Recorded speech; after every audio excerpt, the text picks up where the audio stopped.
Bien, amigos, tenemos a Héctor Guzmán. Héctor Guzmán es político.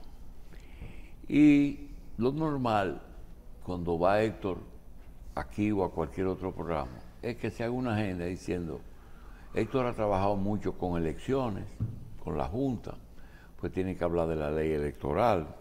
Héctor trabaja en el sector agropecuario y hay que hablar de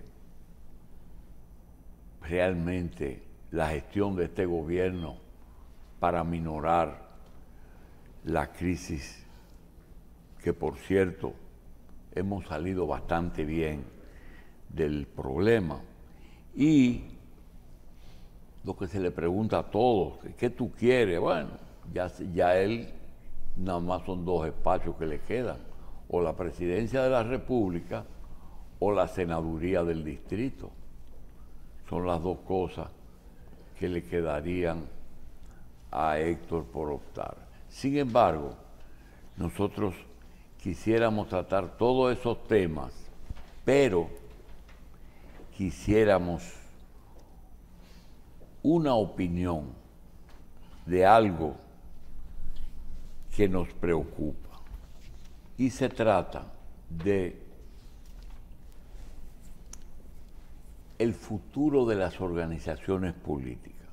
Si tú ves el panorama, ves, Héctor, que Balaguer, Bosch, Peña, Jacobo no están en política, se murieron.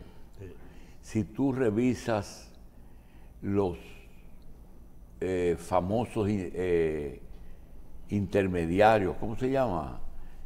Mediadores que teníamos, no tenemos un mediador que lo acepte todo el mundo ya, como el caso de Agripino, Rafael Herrera, sí, y esas cosas. Y en los partidos tú tienes hoy día 4 presidentes vivos, de los cuales 2 son candidatos. Eso no había precedente. 2 de los 4 vivos son candidatos y los otros 2 son jefes de partidos, porque Hipólito es el jefe del PRM y lo sabe Luis y lo reconoce Luis. Y Danilo, pues ni es presidente del PLD. Leonel y Luis son candidatos presidenciales, pero hay también algo que es lo que nos preocupa. Los 4 partidos son desprendimiento. Si tú coges el PRD, parió el PRM, pero es más grande que el PRD. Y el PLD parió la fuerza, pero Leonel no ha podido llegar al tamaño del PLD, pero tiene un mejor candidato que el PLD. La pregunta es, vienen unas elecciones, dicen que el año que viene, no, este es el año electoral, porque en febrero tenemos elecciones del 24, y hoy día ningún partido tiene una boleta llena, ningún partido tiene una boleta llena. Entonces, Héctor Guzmán, este año es de mucha actividad política, uno no sabe qué comportamiento se va a tener, pero se dice, va a haber segunda vuelta. ¿Quién va a votar por Luis Abinader, que va a quedar en primer lugar? Pero va a quedar en primer lugar. Le va a dar el voto el PLD, teniendo tantos casos en la justicia. Le va a dar el voto el PLD a Leonel, habiéndole hecho Leonel lo que hizo en el 20. Entonces, yo te dejo a ti, antes de decir, ¿qué se puede hacer para que esas organizaciones como el PLD, el PRM, el PRD y la Fuerza se conformen? Es más, yo te digo más, que se hagan más sólidos, y veo que ya ustedes andan más cerca de Leonel que de otra cosa. Saludos, Julito, y a los amigos televidentes, a todo el equipo. Y deseándole que tengamos un 23 mejor que el anterior. Ese cuadro electoral que presenta el doctor Jacín, uno tiene que hacer los siguientes señalamientos. Cada elección es una coyuntura diferente. Nosotros vamos ahora a un proceso electoral diferente al anterior, en muchas variables. Y realmente se presenta una situación, vamos a decir, donde hay 4 fuerzas políticas, el PRM, que es un desprendimiento del PRD, realmente, y la Fuerza del Pueblo, que es un desprendimiento, vamos a decir, en cierto caso, por su composición, del PLD. Ahora, en el caso del PRM, yo puedo asegurarle a ustedes que el PRM, fruto de la coyuntura que salió, es una franquicia, no es un partido político. Entiendan el concepto que yo estoy diciendo. Es una franquicia política en la cual se agruparon todos los dirigentes que salimos del PRD. Y teníamos la necesidad de buscar una franquicia para poder canalizar por ahí las aspiraciones de la gente que estaba con la corriente de Hipólito Mejía y la corriente de Luis Abinader. Es decir, ahí no hay una adhesión, no hay una ideología, no hay un principio en términos partidarios, vamos a decir. Todos esos que están ahí siguen siendo emocionalmente PRDistas. Nadie renunció al PRDismo ahí, a su cultura, a su tradición. O sea, esa es la realidad de cómo surge esa fuerza política. En el caso del PLD y la Fuerza del Pueblo... Pero está en el poder. Eso es lo que lo mantiene. Porque si no hubiesen ganado las elecciones, tú puedes estar seguro que eso iba prácticamente a coger otro camino. Entonces, de cara a las elecciones, ¿qué está pasando? Los partidos, el año 22 lo dedicamos a la organización interna, a tú tener estructura en todo el territorio nacional. Y una oposición más o menos, como le dicen, light, una oposición porque tú no puedes atender tantas cosas al mismo tiempo.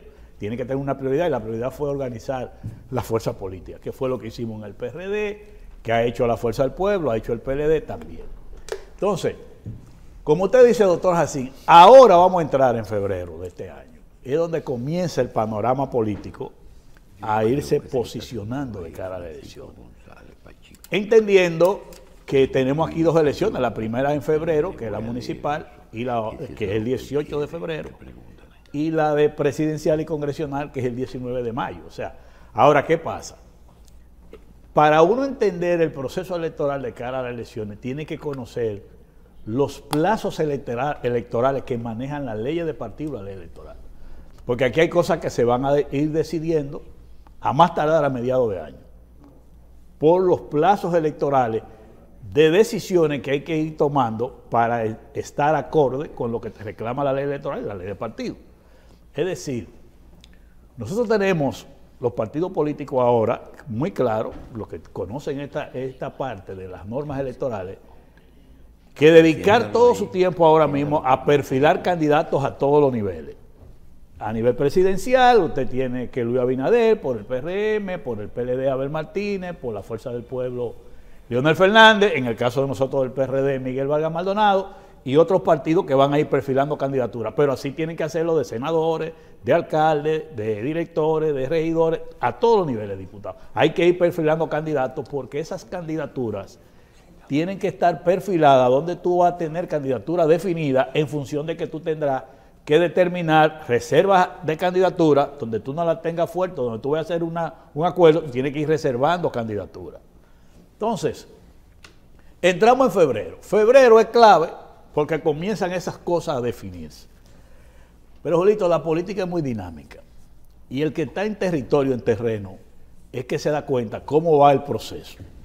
Que en este caso, en los territorios, se van dando los acercamientos de las fuerzas políticas locales, que es donde uno va viendo por dónde va la cosa.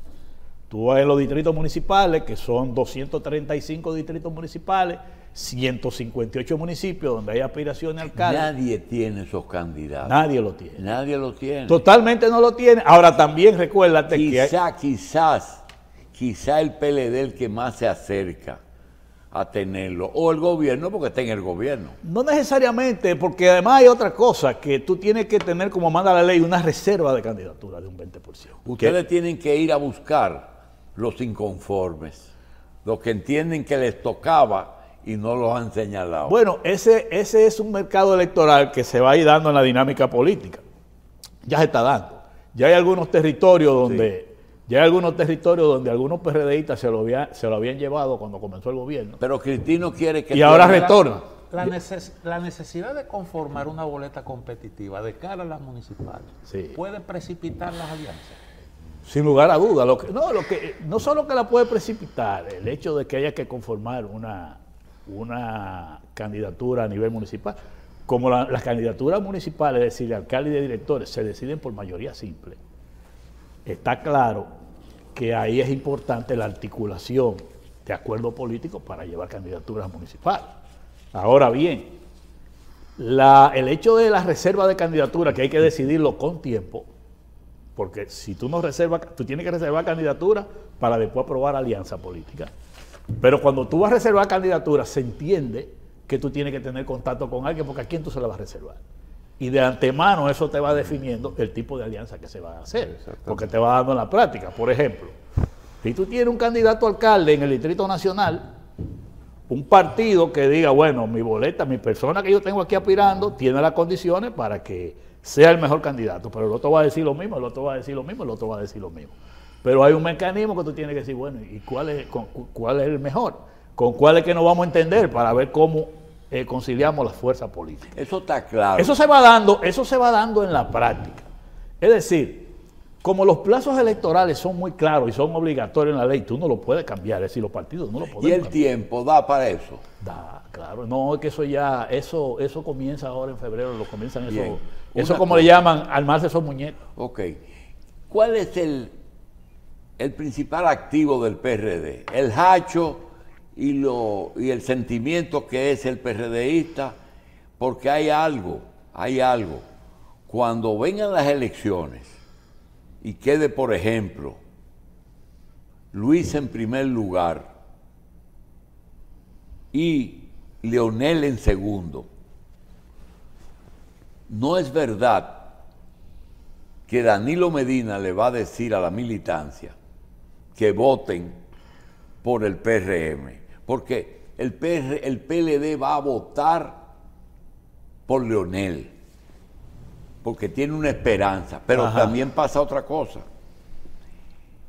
A los PRDistas les resulta difícil que lo manden a votar por el PLD. Quizás acepten más a la gente de Hipólito y de Luis que otra cosa. Ese fenómeno de que el que piense que va a dirigir el voto en la segunda vuelta, ¿tú crees que está en manos de los dos líderes o de las bases? No, lo que pasa es, primero, Julito, lo que pasa es que los escenarios posibles uno estudia, pero uno tiene instrumentos para uno saber qué está pensando cada uno de los militantes, los seguidores, los simpatizantes de los partidos a la hora de un comportamiento como eso. Porque inclusive después de la pandemia, y todos los estudiosos de la investigación política han comprobado, ya no solo se investiga qué tú prefieres, cuál es tu simpatía, sino se está investigando ya en el electorado qué es lo que está sintiendo ese electorado. Y eso te puede dar a ti la información de por dónde es la decisión que más conviene. Y hay que esperar. Hay que esperar. Hay que esperar. Okay. Porque uno trabaja, por ejemplo, cuando uno hace una investigación, uno hace una encuesta, esa encuesta es para uno cambiar las cosas que le afectan negativamente. Bien. Y consolidar las que están positivas. No es verdad que tú te vas a pasar los 4 años que vienen yendo a la Z y aquí. Nosotros queremos que tú seas senador. Sí. Entonces, prepara tu candidatura porque esta va a ser la base de su senaduría. Eso es lo primero. Lo otro es, no es verdad que toda esa experiencia electoral que tú tienes también la va a echar en el zafacón. Claro que despídete hablándonos de un tema. ¿Qué es lo que se está hablando de la ley electoral y del problema de la Junta? Mira, el tema de las leyes, porque son la ley de partido y la ley electoral, es el siguiente. Están las dos en el Congreso Nacional. hay dos escenarios. Se está discutiendo en el Congreso, pero también se discutió en lo que se llama la comisión o la mesa técnica del tema de las reformas electorales en el Consejo Económico y Social, en una mesa técnica que la presidía la Junta Central Electoral. Entonces, en el Congreso, el Senado de la República aprobó una ley, una reforma electoral que no contempla en su mayor parte los consensos a que llegaron las fuerzas políticas en el Consejo Económico y Social, es decir, en la Junta Central Electoral. Entonces, eso ha generado una situación de rechazo, de crítica, porque ¿qué fue lo que pasó? Los partidos llevamos al Consejo Económico y Social, al diálogo convocado por el presidente de la República, el que ahí en ese escenario se discutiera la reforma de la ley electoral y la ley de partido. Y ahí se acordó en un protocolo crear esa mesa técnica. Y se acordó en el protocolo que lo que se aprobara por consenso ahí, se instruyera a los legisladores de las fuerzas políticas que tienen representación del Congreso a que aprueben esos consensos. Y el Senado hizo todo lo contrario, hicieron lo que le dio la gana. No respetaron los acuerdos a que llegamos los partidos políticos, los empresarios, las organizaciones sociales, organizaciones sindicales y inclusive organizaciones académicas. Y no era por consenso. Claro, pero ¿qué pasó en esa discusión para buscar consenso? Que durante 6 meses discutiendo la reforma de la ley electoral y 11 o 12 reuniones que se produjeron, se llegó a 43 consensos y 46 disensos. Bueno, ¿qué planteamos los partidos de oposición? En este caso PLD, Fuerza del Pueblo, PRD y otras organizaciones políticas. Le dijimos a los congresistas cuando fuimos ahora, miren, para que no haya problema, vamos a cumplir con lo pactado, lo acordado. Aprueben la ley con los consensos. Y donde no haya consenso, dejen eso así.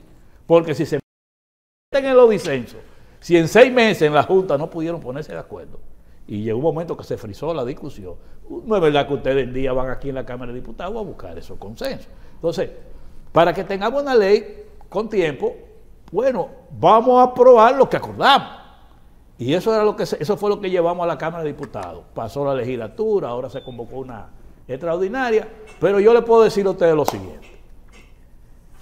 Si queremos tener una ley electoral y una ley de partido adecuada, de acuerdo a los consensos, eso depende de la voluntad del presidente Luis Abinader. No hay otra alternativa. Si el presidente quiere, se va a aprobar. Si no quiere, no se va a aprobar, porque esos legisladores que están ahí, lamentablemente yo diría una gran mayoría, amigos de uno, compañeros de uno, que tanto hablaban del sello gomígrafo y que tanto hablaban que el Congreso anterior era un sello gomígrafo del gobierno, ahora es peor, porque las cosas que se han visto ahí dan pena, de legisladores que parece que le mocharon la cabeza, que aprueban cosas que a lo mejor ni saben o no están de acuerdo y lo hacen. Y en el caso de ahora, si queremos ley electoral consensuada y ley de partido, va a depender de la voluntad del presidente Luis Abinader, como está pasando con el Código Penal, que lo tienen ahí, el informe listo, y le dan vuelta y vuelta. ¿Por qué? Porque hasta que el presidente nos diga que esto es lo que va, no va a ir, porque ellos son mayoría y aplican su mayoría de manera mecánica. Lo lamentable es que tanto que criticaron eso y se comporten peor que en esa situación. Lo que pasó con la adenda número 3 del Fideicomiso de Pedernales da vergüenza. Bien. Una vergüenza fue lo que yo dije. Pero ¿cómo que legisladores que yo conozco? Yo dije, pero esos dirigentes, compañeros de uno, que tienen una mentalidad, una formación, permiten cosas. Eso que tú dices, compañero de uno, termina con esto. ¿Tuve alguna posibilidad? No te voy a preguntar de Leonel y Danilo, porque ya eso parece que eso va a arreglar nunca. Pero, por ejemplo, no, pero háblame del PRD y PRM. ¿Tú no visualizas en este año ningún acercamiento de esas dos organizaciones?